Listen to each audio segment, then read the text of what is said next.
Hello everyone, I'm Dr. Ritesh. I've done my MBBS from Guru Gobind Singh Medical College and I have secured a rank of 2019 in this year's NEET PG. I always wanted to be a surgeon, so it was pretty clear that I have to get my post-graduation. But actually I started preparing properly for my NEET PG was from January 2020. So my plan was pretty simple, that I have to finish all the video lectures by around May end or the June start, so that I have around 6 to 7 months for the revision. So I took that very seriously and I stuck to my schedule. That is the main thing, that you have to stick to your schedule and you have to plan ahead. You have to plan your whole year, your whole week, your whole month, and even your whole day. You have to plan every hour, every minute, so that you know that you are giving your absolute best during your preparation. The first exams that I gave right after preparing was in May 2020. I gave the AIMS and the PJ exam, and that gave me an idea that the exam is going to be all about basics and it is not going to be a very high level stuff. So even if you get your basics right, you can easily crack any of those exams. My friend introduced me to pre-PG and I started using it initially with a bit of a suspicion, but once I started using it, I realized that it was worth using. So I used it regularly. I did around 100 questions from Marrow and 100 questions from pre-PG every single day throughout my preparation. The thing I liked most about pre-PG that makes it totally unique is the prep DNA. No other platform was providing that, so that was one of the main reasons why I started using pre-PG.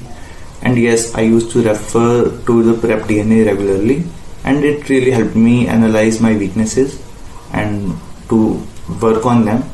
And the best thing is that the algorithm that they use in their question bank, that the questions that you are getting wrong again and again, they will automatically come in front of you, so that you repeat on it again and again till you get it right. So I think that was a brilliant thing that pre-PG offers, and I subscribed to the premium after using around 2 to 3 months of the free version, because I thought that this is worth it. No grand test or number of questions can tell you what rank you are going to get. So don't worry a lot about your marks and your ranks in your grand tests, but definitely you should focus on improving them.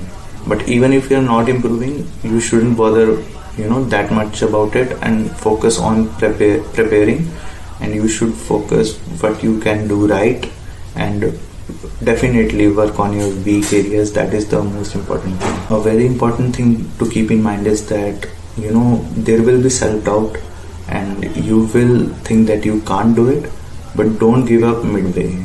That is the most important mistake that people do, and a lot of people get hit by it and they damage their preparation because of it, and they regret it later. Definitely unforeseen things will definitely come during your preparation, and that will definitely hinder your schedule.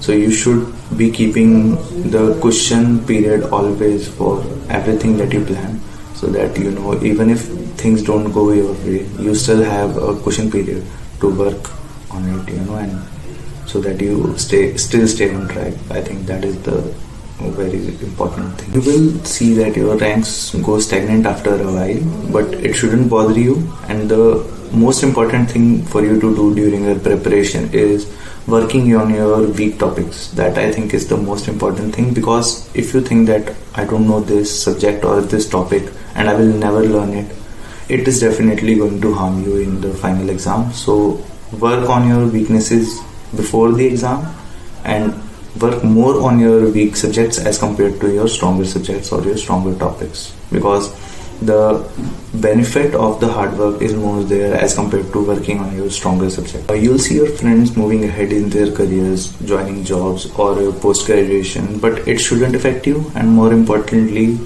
you should cut off all the social media so you don't even hear about it. So I think that is the thing that I did, and I think I would advise everyone to do it, so that you can keep your focus on the one single important thing that is really important for you right now, and solely focus on it.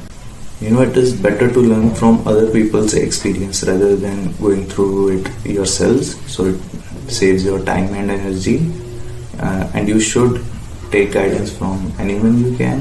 That is the first thing that I followed, and I listened to all the teachers irrespective of their coaching institutes and took their advice seriously.